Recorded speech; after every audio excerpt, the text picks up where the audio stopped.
杨开，你入门3年，147场挑战无一获胜，此次引名相搏，境界却毫无提升，你图什么？切，软柿子，随便你。废物，还是早点逐出师门为好。不屈之关，永不言败。偏要演一场给你们看看。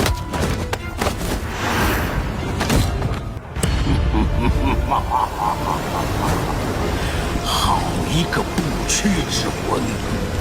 这躯壳我就先收下了。Hai, selamat datang kembali di channel Min-er Donghua. Kali ini kita akan melanjutkan cerita Donghua, Martial Peak. Nggak pakai lama lagi, langsung aja kita ke ceritanya. Cekidot. Pada saat ini, mata Wufa dan Butian sangat tertarik pada dua wanita yang mengikuti pemuda itu. Karena tidak ada perbedaan penampilan antara kedua wanita tersebut. Aura kehidupan dan fluktuasi energi sebenarnya sama persis.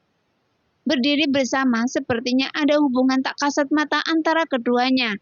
Jika bukan karena temperamen mereka yang berbeda, saya khawatir siapapun akan menganggap mereka sebagai orang yang sama. Oleh karena itu, Wufa dan Butian menarik nafas dalam-dalam, dan ekspresinya tiba-tiba menjadi bersemangat.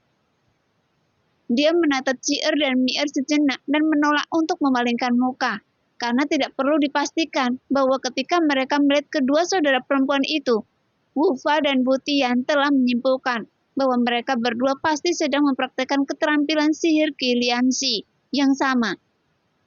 Karena di seluruh dunia, kecuali fungsi magis menghubungkan cabang dan ki yang dapat menyebabkan praktisi mengalami situasi seperti itu. Tidak ada teknik lain yang dapat melakukannya. Selain itu, keduanya mempraktikkan bentuk lian Qiliansi yang paling ortodoks.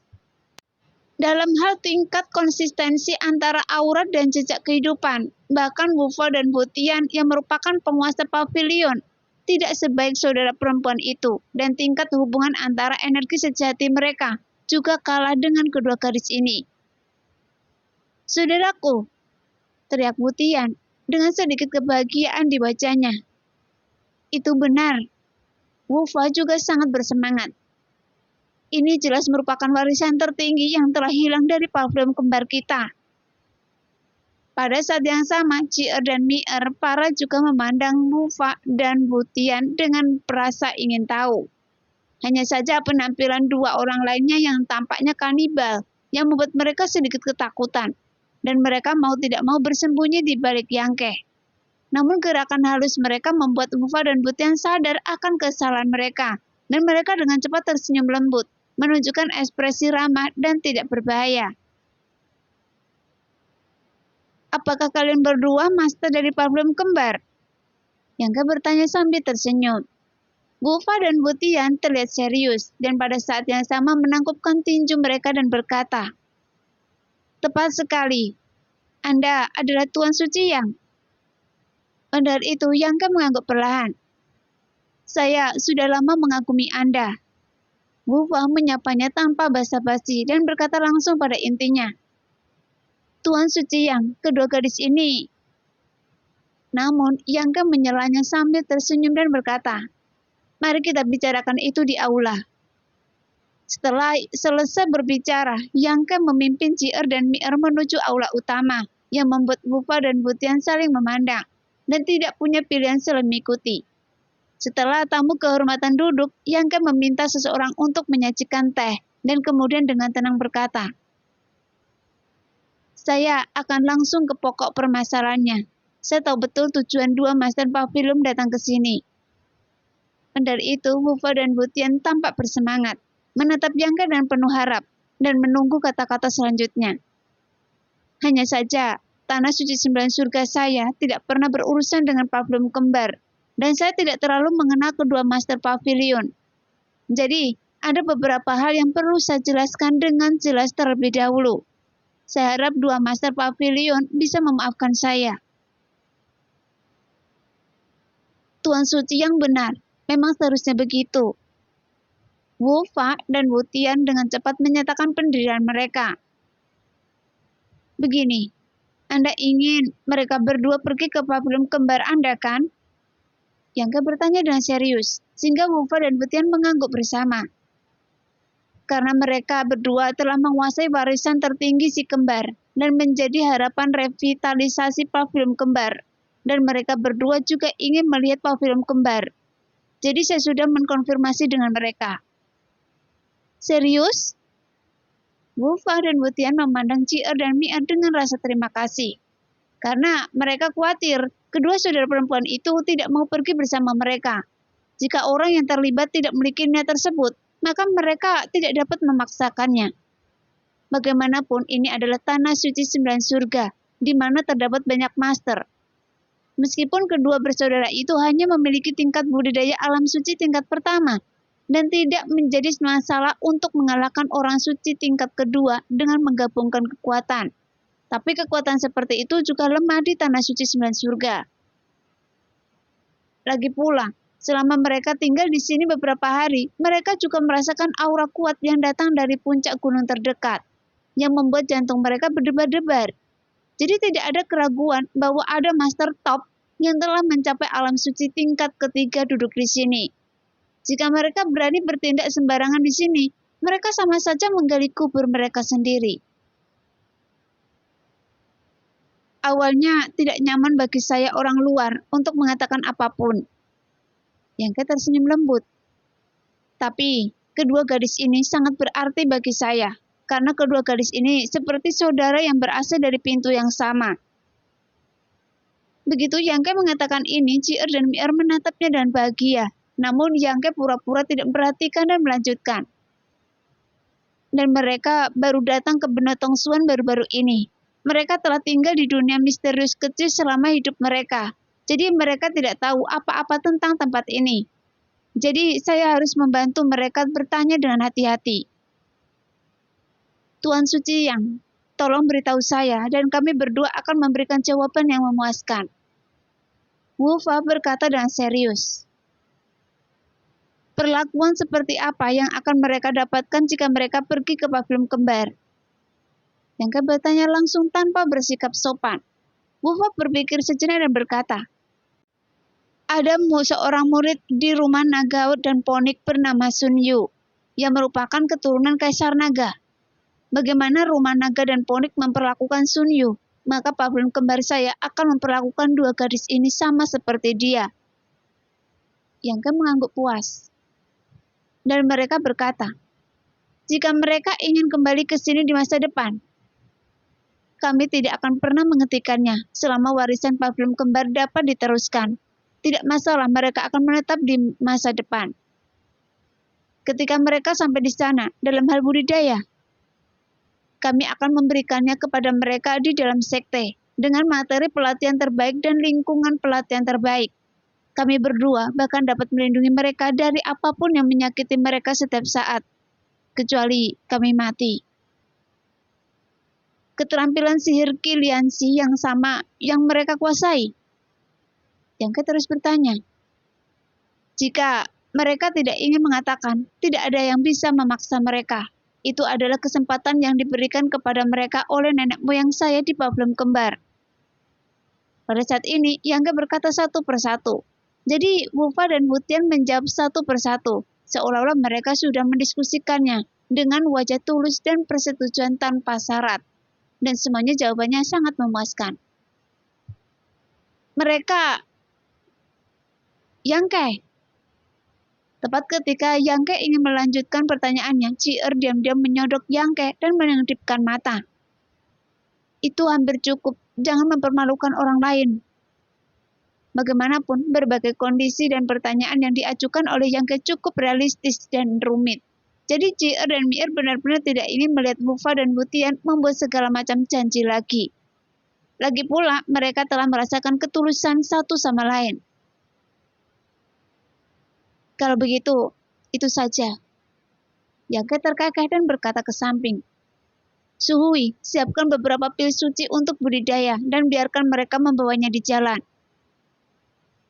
Selama beberapa hari terakhir, si Aningsan dan 5 master akan terus menyempurnakan ramuan yang dibutuhkan oleh mereka, yang mencari ramuan sehingga tanah suci sekarang telah mengumpulkan banyak ramuan suci. Wu Fa dan Wu Tian terkejut, dan mereka semua memandang Yang Ke dengan heran. Bagaimanapun, ramuan suci jarang terjadi, tetapi Tuan Suci yang ingin memberikannya kepada kedua gadis itu, yang menunjukkan status kedua gadis ini sangat tinggi di dalam hatinya. Sehingga untuk sesaat ekspresinya menjadi ambigu. Kapan kalian berdua ingin pergi? Yang memalingkan muka ke arah kedua gadis itu dan bertanya. Cier merenung sejenak. Itu tergantung pada apa yang diinginkan kedua senior itu. Namun, Wu Fa tampak tidak sabar. Ayo berangkat sekarang. Bagaimanapun perjalanannya sangat panjang. Diperlukan setidaknya 1 atau 2 bulan untuk sampai ke pavilion Suwangsi. Tidak apa-apa. Cier mengangguk dan memandang Yang Ke. Yang Ke, tolong bantu saya untuk menyapa ayah saya. Kali ini kami akan pergi ke pavilion kembar dulu. Dan kami akan kembali di masa depan. Jadi, dia tidak perlu khawatir. Saya tahu. Yang Ke mengangguk. Kami harus memanggil kedua gadis itu apa? Wu Fa dan Wu Tian sudah berjalan dan menanyakan nama Cier dan Mi'er terlebih dahulu, dan kedua bersaudara itu menjawab dengan cepat, sehingga keempat orang itu mengobrol dengan gembira dan suasananya menjadi harmonis. Bahkan kedua master dari pavilion Suwangsi tampak sangat terhibur dan memandang kedua bersaudara itu dengan mata yang sangat ramah. Di luar 9 puncak, Yang Ke secara pribadi mengirim kedua saudara perempuan itu, dan 2 master pavilion kembar pergi. Wu Fa dan Wu Tian berjalan di depan, sementara Yang Ke memimpin Cier dan Mi'er beberapa langkah ke belakang, dan memberitahu mereka beberapa hal dengan hati-hati. Bagaimanapun kedua kakak beradik ini datang ke dunia ini belum lama ini, dan sekarang akan pergi ke tempat lain. Jadi memang ada beberapa hal yang perlu diperhatikan. Jadi Cier dan Mi'er terus menganggukkan kepalanya, terlihat berperilaku baik. Setelah berbicara lama, Yang Ke terhenti sejenak. Kalau begitu, pergilah ke sana dan jadilah orang yang rendah hati. Cobalah untuk tidak menimbulkan masalah bagi orang lain. Jika Anda dianiaya dalam hal apapun, kembalilah kepada saya, dan saya akan membantu Anda melampiaskan amarah Anda. Iya. Mi'er tampak agak enggan untuk pergi. Namun Cier mendekatkan tubuh halusnya badannya dan mengulurkan tangannya untuk memutar pinggang Yang Ke. Apa yang Anda lakukan? Yang Ke tampak acuh tak acuh dan menatapnya dengan heran. Anda sebenarnya mengatakan bahwa kita berdua adalah saudara perempuan tetangga. Cier menggertakkan gigi peraknya. Lupakan tentang Mi'er, dia lebih muda dari Anda. Jadi tidak masalah jika Anda memanggil saudara perempuannya. Tapi bagaimana dengan saya? Apakah Anda menginginkan saya bibi? Dan saya memanggil Anda saudara Yang? Cier tampak menawan, suaranya centil dan dia penuh pesona, sehingga hati Yang Ke terguncang ketika mendengarnya, dan dia terus mengangguk. Oke, bisakah Anda menjadi tidak tahu malu lagi? Cier tidak bisa tertawa atau menangis, karena dari segi usia, dia lebih tua dari Yang Ke. Hanya saja dia dan saudara perempuannya sangat mirip, sehingga orang yang tidak tahu apa-apa dan akan salah paham mengira bahwa mereka kembar. Bukankah itu nyaman untuk perkenalan? Dan ketika saya mengatakan itu, saya juga meningkatkan status Anda. Dan Anda hanya perlu mengetahuinya di dalam hati Anda. Jadi, mengapa Anda terlalu serius? Kata Yang Ke sambil tersenyum jahat. Saya tahu niat Anda. Cier melepaskan tangannya, ekspresinya tiba-tiba berubah suram, dan dia berkata sambil tersenyum. Alangkah baiknya jika memang ada saudara lelaki di sebelahnya seperti Anda. Saat Yang Ke linglung, kedua gadis itu dengan cepat melangkah maju dan berkumpul dengan Wu Fa dan Wu Tian. Kemudian kedua master dari pavilion kembar berbalik, mengepalkan tangan mereka dan berkata, Tuan Suci Yang, kami berangkat dari sini. Anda tidak perlu mengkhawatirkan keselamatan kedua gadis ini. Selama saya dan saudara laki-laki saya ada di sini, tidak akan ada yang bisa menindas hidup mereka. Terima kasih, dua master pavilion. Yang Ke menjawab dengan tegas. Cier dan Mi'er saling memandang dan mereka tidak tahu apa psikologis mereka. Tiba-tiba mereka mengangkat tangan dan berseru dengan manis. Selamat tinggal, saudara Yang. Kami akan merindukan Anda. Menatap kosong ke arah menghilangnya mereka, setelah sekian lama Yang Ke menggigil dan seluruh tubuhnya terasa dingin, dan dengan cepat kembali ke tanah suci 9 surga untuk mencari kehangatan. Dari adik perempuan seniornya. 10 hari kemudian semuanya sudah diatur. Di istana jiwa perang, semua kekuatan dari dinasti Han hidup berdampingan dengan damai. Dan persiapan awal telah selesai, dan sisanya hanya membutuhkan waktu agar mereka dapat mengenal dunia ini. Di Tanah Suci, Yang Ke tidak perlu mengkhawatirkan banyak hal, karena Penatua Agung Suhui menanganinya dengan baik. Setelah mengucapkan selamat tinggal kepada semua orang, Yang Ke memulai perjalanan menuju Sekte Es sendirian, karena dia ingin membawa Suyuan kembali, untuk bersatu kembali dengan semua orang di sekte tersebut. Tapi kali ini, dia tidak membawa siapapun bersamanya. Meskipun Li Rong dan Han Pei ingin pergi bersamanya, tetapi Yang Ke tidak setuju. Bagaimanapun Yang Ke ingin menemukan wanitanya sendiri. Jika dia membawa kecantikan bersamanya, bahkan jika Suyan cukup murah hati untuk tidak curiga, tapi Yang Ke akan merasa malu. Jadi dia dengan tegas menolak permintaan Li Rong dan Han Pei untuk pergi bersamanya. Hanya saja Yang Ke tidak yakin bagaimana arah Sekte Es. Jadi dia berencana pergi ke kuil air terlebih dahulu dan menggunakan kuil air sebagai transit untuk menemukan Sekte Es dengan lancar. Setelah cahaya hijau di langit berkedip-kedip dan dalam sekejap mata, Yang Ke berdiri di atas pesawat orang aling, berjalan dan berlari kencang. Setelah mendaki gunung tinggi dan menyeberangi sungai besar, dia semakin dekat dengan kuil air, sehingga Yang Ke menjadi semakin bersemangat. Namun semakin dekat dia dengan Suyan, semakin dia merasakan rasa takut seperti berada dekat dengan rumah. Dia tidak tahu tingkat kultivasi seperti apa yang dimiliki Suyan sekarang. Tetapi Yang Ke memperkirakan bahwa berdasarkan kualifikasinya dan lingkungan kultivasinya di sana, dia tidak boleh lebih lemah darinya dalam hal tingkat kultivasi. Ketika dia mengejarnya dan Xianningsang ke benua Tongsuan, satu-satunya pikiran Yang Ke adalah menemukan mereka sesegera mungkin.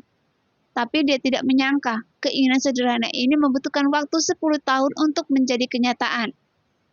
Saat itu, dia tidak pernah berpikir bahwa dia akan mencapai apa yang dia miliki saat ini. Budidaya tingkat ketiga alam transenden, dan esensi sejatinya telah berubah menjadi energi suci. Sebagai penguasa Tanah Suci 9 Surga, dia dapat memerintahkan klan iblis kuno dan menyembunyikan identitas Raja Naga. Kecuali kekuatannya sedikit lebih rendah, dapat dikatakan bahwa Yang Ke sudah berada di puncak dunia ini dan merupakan penguasa mutlak. Lagi pula, peningkatan kekuatan hanya masalah waktu saja. Ketika pertama kali datang ke sini, dia sepertinya datang dari suatu tempat di pegunungan dan tidak tahu apa-apa. Dia mengikuti Yun Xuan dan yang lainnya dari Liga Duo. Diam-diam mengamati dunia dengan matanya sendiri. Sendirian tanpa jejak dan dukungan apapun, bahkan Yang Ke terkejut dan ngeri dengan kekuatan aliansi Duo. Tapi sekarang, dia bisa menghancurkan kekuatan seperti Liga Duo hanya dengan satu kata. Yun Cheng, pemimpin Liga Duo, bahkan lebih berpuas diri karena dia bisa memiliki hubungan dengannya. Dengan pikiran berputar, Yang Ke menggelengkan kepalanya dan tertawa. Tapi tiba-tiba terdengar teriakan panik di bawah. Banyak prajurit yang berlari cepat ke arahnya, tapi banyak dari mereka yang memasang ekspresi ngeri dan menoleh ke belakang dari waktu ke waktu. Seolah-olah ada sesuatu yang mengejar mereka di belakang mereka. Yang Ke merutkan kening dan memperlambat kecepatannya. Dia tidak tahu apa yang terjadi di bawah sana yang menyebabkan begitu banyak orang mengungsi karena panik. 30 mil di depan, ada sebuah kota bernama Kota Biru Air. Yang Ke pernah ke sini sebelumnya untuk mencari Suyan dan mengetahui bahwa Kota Biru Air adalah milik kuil air. Melihat ke atas, kota Suilan dipenuhi dengan udara berasap ayam dan anjing, melompat-lompat, dan semburan lolongan menyedihkan serta jeritan ketakutan terdengar di telinga. Wajah Yang Ke tenggelam, berubah menjadi cahaya hijau dan menghilang. Sesaat kemudian ketika dia muncul lagi, dia sudah berada di atas kota Akualan. Melihat ke bawah, matanya menyipit tanpa sadar, karena seluruh kota Suilan hampir dapat digambarkan sebagai api penyucian di bumi. Darah merah, anggota tubuh yang patah, dan daging yang berserakan dapat dilihat di mana-mana. Yang Ke bingung, tidak tahu perubahan apa yang terjadi di sini, sehingga sebenarnya mengubah seluruh kota menjadi ladang sura. Bagaimanapun, ini adalah wilayah kuil air. Tapi apakah kuil air mengabaikannya?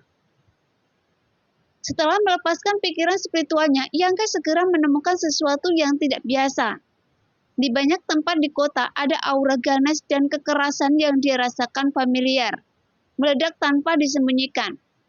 Aura jahat itu begitu kuat hingga membuat seluruh orang merasa kedinginan.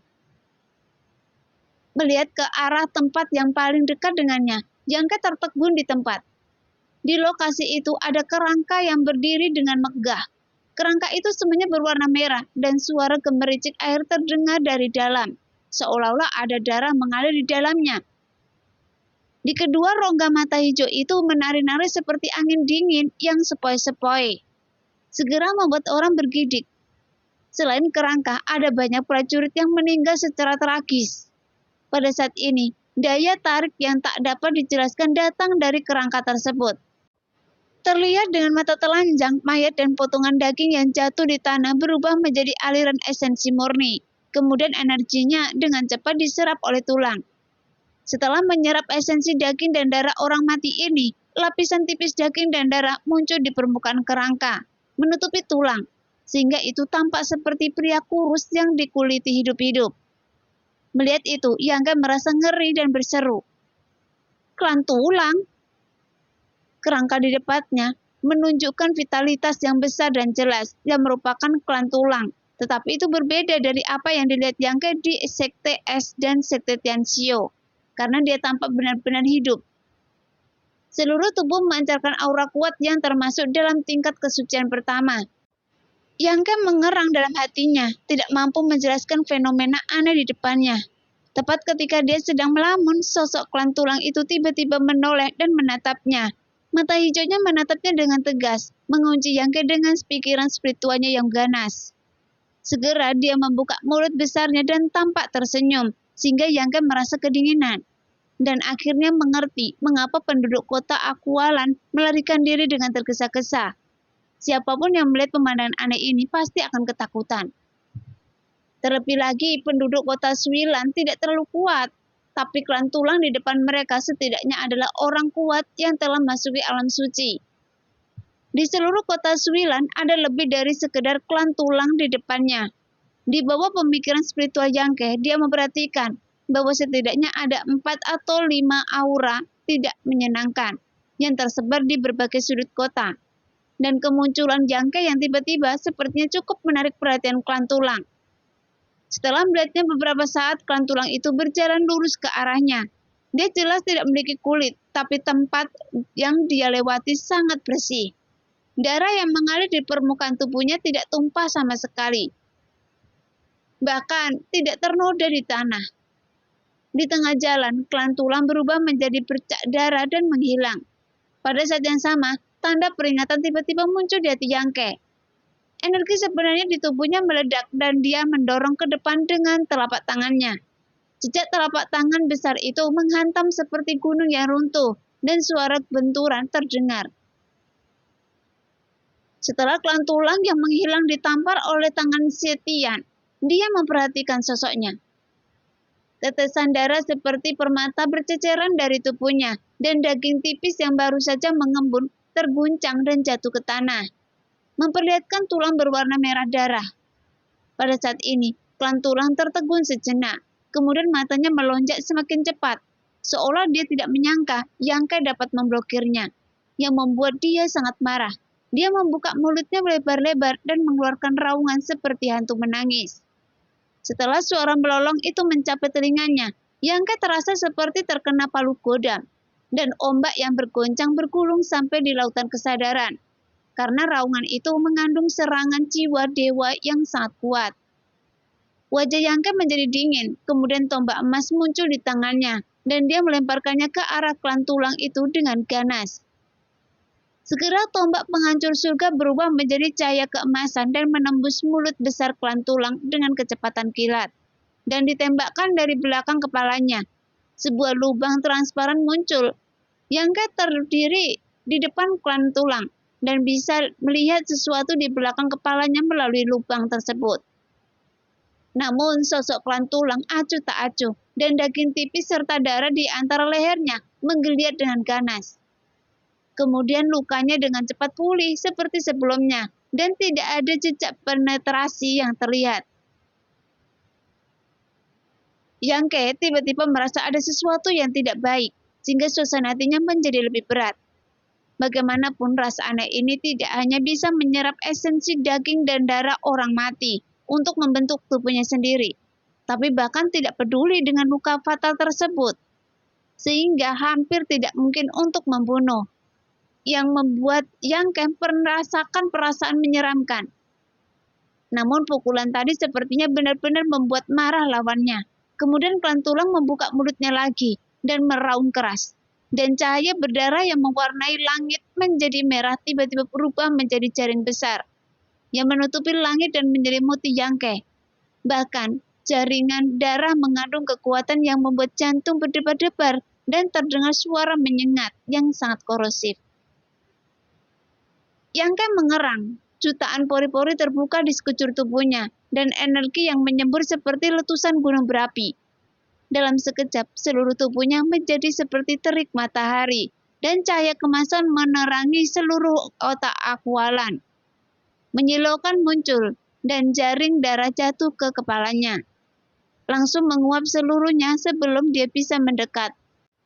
Klan tulang di sisi berlawanan jelas terkejut, tetapi sebelum dia bisa pulih, Yang Ke sudah bergegas maju, menekan klan tulang dengan erat, memegang pedang Suantian yang diubah oleh esensi jati di tangannya, terbang ke atas dan ke bawah.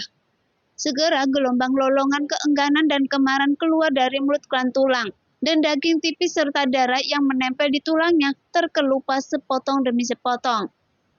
Pada saat yang sama, darahnya terus mengalir keluar dari tulang merah cerah, sehingga terlihat sangat menyedihkan. Namun, wajah Yang Ke acuh tak acuh. Saat dia menghancurkan klan tulang di depannya, dia diam-diam mengamati kekuatannya. Memang benar, dia memiliki aura alam suci tingkat pertama, tetapi tampaknya dia masih belum dapat mengerahkan kekuatan penuhnya. Dan saat daging dan darahnya dihilangkan, aura kekerasannya secara bertahap melemah. Setelah beberapa saat, Yang Ke mundur dan menatap pihak lain.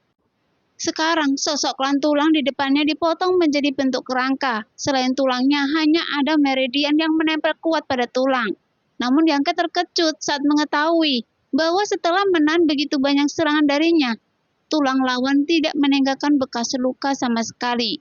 Tapi tulangnya tampaknya lebih kuat daripada senjata terkuat sekalipun. Tapi penghapusan daging dan darah tidak mempengaruhi hidupnya sama sekali. Tubuh klan tulang sekali lagi memancarkan daya tarik yang sangat besar. Dalam sekejap, Yang Ke merasakan energi dan darahnya mendidih, dan darah yang mengalir di tubuhnya hampir mendidih bergegas keluar. Rasanya seperti berada di luar tubuhnya, dan kulit di sekujur tubuhnya tiba-tiba pecah. Ekspresi Yang Ke berubah drastis, dan dia dengan cepat mengedarkan energi aslinya untuk menahan daya tarik dari tubuh klan tulang. Pada saat ini, dari segala arah, inti dari daging dan darah prajurit yang tak terhitung jumlahnya, yang meninggal secara tragis berubah menjadi energi yang terlihat dengan mata telanjang, dan dituangkan ke dalam tulang satu demi satu. Dalam waktu singkat, lapisan tipis daging dan darah muncul di pinggiran tubuh klan tulang, dan memicu aura kekerasannya. Melihat itu, mata Yang Ke menyipit. Dia tiba-tiba merasa tebakannya tentang sekte Tianxiu beberapa hari yang lalu mungkin benar. Untuk ras aneh ini, daging dan darah tidak diperlakukan bagi mereka. Tulang mereka adalah esensinya. Selama tulangnya tidak hancur, mereka tidak akan pernah mati. Pantas saja King Ya ingin membakar sendiri tulang-tulang klan tulang hanya dengan melakukan ini. Mereka dapat dihancurkan mereka sepenuhnya. Mata Yang Ke bersinar, dan dia diam-diam merasa bahwa dia telah melihat esensi dari klan tulang ini. Segera pedang Suantian di tangannya berubah menjadi titik cahaya terang dan menghilang. Yang Ke mengatupkan kedua telapak tangannya, menamparnya dengan keras, lalu mendorongnya ke depan dengan keras. Segel jiwa binatang. Diiringi suara auman harimau dan lengkingan banteng, lahirlah sapi keramat macan putih. Hancurkan untukku! Yang Ke berteriak dengan tajam, dan dua jiwa binatang yang terkondensasi oleh energi sejatinya meraung, dan dengan ganas bergegas menuju klan tulang, diikuti oleh Yang Ke. Segera satu orang dan dua binatang melancarkan serangan paling sederhana, langsung dan brutal.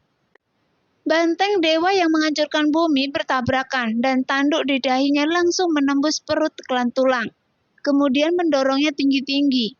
Kekuatan tumbukan yang besar membuat api hantu di rongga mata klan tulang berkedip-kedip tidak mampu menanggungnya. Macan putih pengguncang langit telah mengambil kesempatan untuk menerkamnya, membuka mulutnya yang besar dan dengan kuat menggigit salah satu lengan klan tulang. Dia menolak untuk melepaskannya dan membiarkan klan Bone memukulinya dengan liar. Yangke terbang keluar dan berdiri di atas harimau putih, dengan ekspresi dingin di wajahnya dan mengulurkan tangan untuk memegang lengan klan tulang yang lain. Segera esensi panasnya membakar darah dan daging di luar tulang, mengeluarkan bau tak sedap. Yangke menutup mata, menatap pihak lain dengan acuh tak acuh dan menariknya dengan kuat. Segera aura kekerasan meledak dari tubuh klan tulang yang tampak sedikit panik. Di saat yang sama dia berjuang keras mencoba melepaskan belenggu kedua jiwa binatang itu, sehingga jiwa binatang yang dipadatkan oleh energi sejati Yangke tidak dapat menahan dampak auranya sama sekali, yang menyebabkan jiwa binatang itu menjadi jauh lebih gelap dalam sekejap mata dan hampir runtuh. Yangke meluangkan waktu dan menggunakan tangannya yang bebas untuk menyampaikan kunci Yutian, sehingga tali emas yang diikatkan pada klan tulang membuatnya tidak bisa bergerak sekaligus. Namun kedua mata klan tulang berdetak kencang, menunjukkan kegelisahan di hatinya. Darah setebal zat mengalir keluar dari tulang dan berubah menjadi monster berbentuk aneh, berwajah hijau dan bertaring, kemudian menggigit Yangke. Perisai Hotian. Sebuah penghalang seperti perisai berdiri di depan monster-monster ganas itu, menghalangi serangan mereka. Yangke meningkatkan gaya tarik di tangannya. Bersamaan dengan suara yang tajam, salah satu lengan klan tulang secara bertahap direnggangkan dan kemudian dirobek. Kemudian, energi yang nyata, yang panas keluar dari tangan Yangke dan lengan yang robek terbakar menjadi abu dalam sekejap. Segera raungan tajam keluar dari mulut klan tulang, dan darah kental serta esensi kehidupan mengalir dari lengannya yang robek, membuatnya langsung terlihat lesu. Yangke mengepakkan tangannya dan meninju dadanya, meninju seperti palu raksasa yang terus-menerus menghancurkan tulang lawan, sehingga tulang di dada klan tulang berangsur-angsur patah dan hancur. Macan putih langit gemetar juga menggigit keras, menggigit meridiannya dan membongkar tulangnya satu persatu. Setelah setengah cangkir teh, keinginan di mata klan tulang ini akhirnya menjadi redup dan perlahan padam, karena seluruh tulang di tubuhnya dibongkar dan berserakan di tanah. Yangke tersentak ringan dan berdiri di sana, mengerutkan kening. Jelas dia menyadari betapa sulitnya membunuh klan tulang, karena serangannya biasa tidak berpengaruh sama sekali, dan luka fatal tersebut bahkan tidak dapat membahayakan mereka. Satu-satunya cara untuk menghilangkannya adalah dengan membakarnya secara langsung atau membongkarnya dengan kasar. Tapi dengan kekuatan Yangke saat ini, tidak sulit untuk menghadapi prajurit yang telah masuki alam suci tingkat pertama. Tetapi menghadapi klan tulang akan membutuhkan banyak usaha. Sekarang ada 4 atau 5 aura seperti itu di seluruh kota Suilan. Dan salah satunya bahkan mengungkapkan fluktuasi energi pada orang suci tingkat kedua. Sehingga Yangke merasa ada sesuatu yang agak tidak beres. Pada saat ini, nafas kehidupan yang familiar tiba-tiba muncul dalam persepsi spiritual Yangke, sehingga Yangke dengan cepat terbang ke langit dan melihat ke sana. Dia tiba-tiba menemukan bahwa roh air kuil air dilindungi oleh seorang prajurit yang telah masuk alam suci. Tapi dia melarikan diri dengan panik. Prajurit yang telah masuki alam suci ini memiliki kekuatan yang tidak rendah. Dia memiliki aura air yang kuat mengalir di tubuhnya, dan dia terlihat berusia sekitar 40 atau 50 tahun, tapi berfluktuasi naik dan turun. Dia sepertinya telah mengalaminya. Tampilan pertarungan yang sulit, begitu dia muncul, 4 atau 5 anggota klan tulang di kota Aqualan segera menyadarinya, dan berkas cahaya darah ditembakkan dari seluruh penjuru kota Aqualan. Karena bagi klan tulang, dia tampak seperti sepiring makanan lezat yang membangkitkan minat mereka. Dalam sekejap mata, 4 atau 5 klan tulang bergegas ke sisinya dan mengelilinginya. Dengan sepasang mata dingin dan menatap mereka dengan penuh minat dan niat buruk, sehingga roh air yang dia jaga tidak bisa menahan gemetar, dan wajah cantiknya menjadi pucat. Pria parubaya itu memasang ekspresi serius di wajahnya dan memberitahu Swiling beberapa patah kata. Setelah Swiling mendengar ini, matanya yang indah dipenuhi air mata, dan dia terus menggelengkan kepalanya. Patuh! Pria parubaya itu tidak bisa menahan diri untuk tidak berteriak saat melihat penampilannya.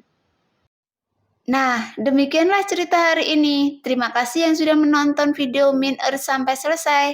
Sampai jumpa di video selanjutnya. Bye-bye.